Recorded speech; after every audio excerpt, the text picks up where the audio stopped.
안녕하세요. 여러분들과 함께 문법을 공부하고 있는 이기훈 쌤입니다. 자, 이번 시간에는 제 강의를 만약에 듣고 계신 고수분들이 계시다면, 혹은 친구들에게 문법을 가르쳐 본 경험이 있으시다면, 이런 걸 한번 여쭤보고 싶어요. 여러분들은요, 친구가 투 부정사의 품사를 물어봤을 때 품사가 뭐라고 가르쳐 주시죠? 투 부정사 덩어리의 품사를 뭐라고 가르쳐 주시냐는 말입니다. 그러면 대부분은 이렇게 말할 거예요. 그걸 어떻게 알아요? 투부정사는 품사가 정해져 있지 않잖아요. 얘는요, 명사일 수도 있고요, 형용사일 수도 있고요, 부사일 수도 있잖아요.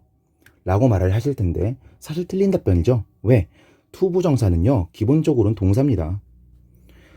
투부정사, 동명사, 분사 같은 애를 보고 뭐라고 불러요? 동사라고 부르잖아요. 그쵸? 한국 문법 용어로 따지더라도 얘네는 동사예요. 다른 품사가 아닙니다. 그런데 이 친구들 우리가 문법책에서 뭐라고 불러요? 그냥 명사, 형용사, 부사 이렇게 배우나요? 아닐 겁니다.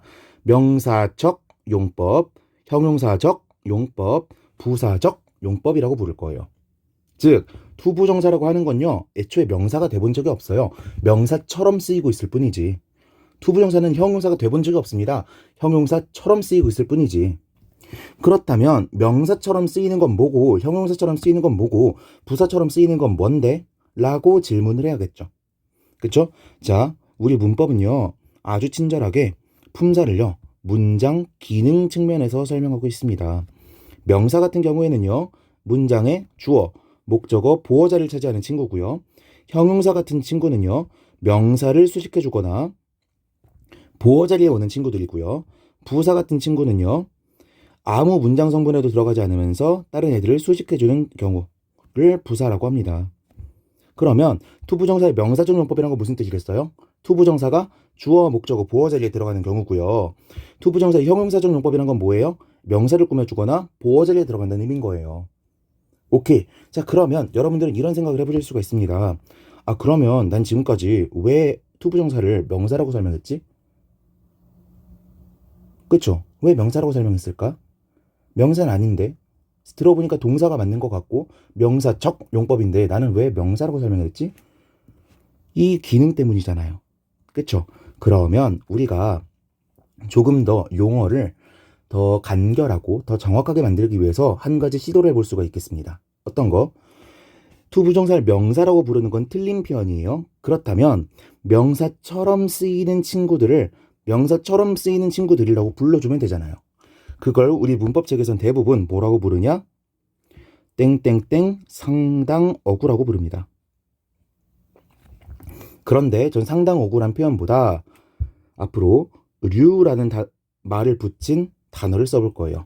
명사류, 형사류, 부사류, 한정사류 이런 식으로. 오케이. 이번 시간에는 그 류들 중에서 명사류로 사용되는 친구들을 한번 정리해 볼까 합니다. 자, 명사류는요, 기본적으로는 누굴 포함하겠어요? 명사나 대명사는 당연히 얘들이 명사나 대명사니까 명사류에 들어가겠죠. 그럼 얘는 말할 필요가 없습니다. 두 번째, 우리가 방금 다뤘던 준동사들도 명사류에 들어갈 수가 있습니다. 어떤 친구들? 준동사의 종류 뭐뭐 있어요? 투부정사, 동명사, 분사가 있죠. 그런데 투부정사는 명사적 용법으로 쓰일 수가 있고요. 동명사로 쓰일 수가 있는데 분사는 형용사적 용법이잖아요. 그러면 준동사에서 명사류로 사용되는 건 누구누구다? 투부정사와 동명사다라는 걸 알 수가 있겠죠. 됐죠? 세 번째, 명사류로 사용되는 절들이 있습니다. 명사절들이 있는데 저는 이것도 크게 두 가지로 나눠볼게요. 어떻게 나눌 거냐면, 어렵게 말하면 외치 구문이라고 하는데요. 외치로 사용이 가능하냐, 불가능하냐. 즉, 가주어 구문으로 사용이 가능하냐, 혹은 가주어 구문으로 사용이 불가능하냐에 따라서 명사절을 또 분류해 볼 수가 있을 것 같습니다. 가주어 is로 사용 불가능한 애들부터 한번 알아보면요. 일단 관계대명사 what이끄는 what절이 있을 수 있고요. whoever 같은 복합 관계대명사 같은 애들이 있을 수가 있습니다. 그리고 가주어를 사용할 수 있는 구문들은요, 우리가 잘 알고 있는 대절, whether if절.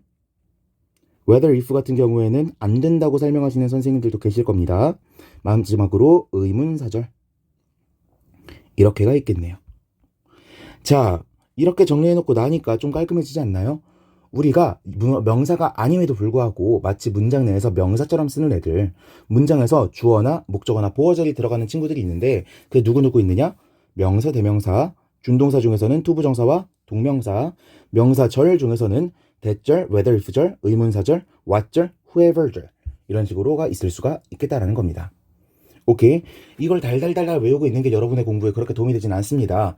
각각을 봤을 때 얘가 명사적으로 사용되는지, 부사적으로 사용되는지, 형용사적으로 사용되는지 그것만 알고 있어도 충분하게 공부를 하실 수가 있을 거예요. 그런데 한번 이런 식으로도 생각 정리를 해보자라는 의미에서 명사류를 정리해 보았습니다. 이번 강의가 여러분에게 도움이 되셨다면 좋아요와 구독 눌러주시고요. 다음 강의에는 형용사류, 그 다음 시간에는 부사류, 그 다음 시간에는 한정사류에 대해서 한번 정리를 해보도록 할 테니까요. 이 강의가 도움이 되셨다면 다음 강의들도 꼭 참고를 해주셨으면 좋겠습니다. 이번 강의 여기서 마치도록 하겠고요. 수고하셨습니다.